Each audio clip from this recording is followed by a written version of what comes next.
30 days mini ব্লগে আজকে হলো ডে 7। তো এই কদিন তো সমস্ত কাজ বাজে ভিডিও দেখিয়েছি, তো আজকে কোনো কাজের ভিডিও না, আজকে একটু খাওয়া দাওয়া আর রেস্ট নেওয়ার ভিডিও। তো সকালবেলায় মা এখানে দিয়েছিল লুচি আর ছোলা আলুর তরকারি, তার সাথে মিষ্টি। সেটা খেয়ে একটুখানি ফোন দেখার পরে এখানে আমি স্নান করে চলে এসেছি, কারণ আমি বাড়ি থাকলে খুব লেট করে স্নান করি, মা বকে বকে মাথা খারাপ করে দেয়। তো মায়ের বকার হাত থেকে বাঁচার জন্য আমি তাড়াতাড়ি স্নানটা করে এখানে মাথা ভালো করে আঁচড়ে নিয়েছিলাম, কারণ মাথা আঁচড়ায়নি অনেক দিন হয়ে গেছে, অনেক দিন বলতে 2 দিন মতন। চুল এত উঠছে যার জন্য ভালো লাগছে না।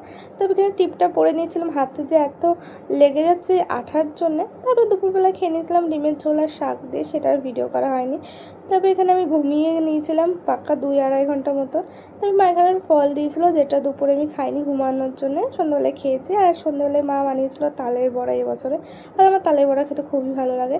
তারপরে চা খেতে বসে ভাবলাম যে না, চা খেলে হবে না, বইটা নিয়েও বসে তো একটু বইটা নিয়ে বসলাম। তারপর এনেছিল ফুচকা।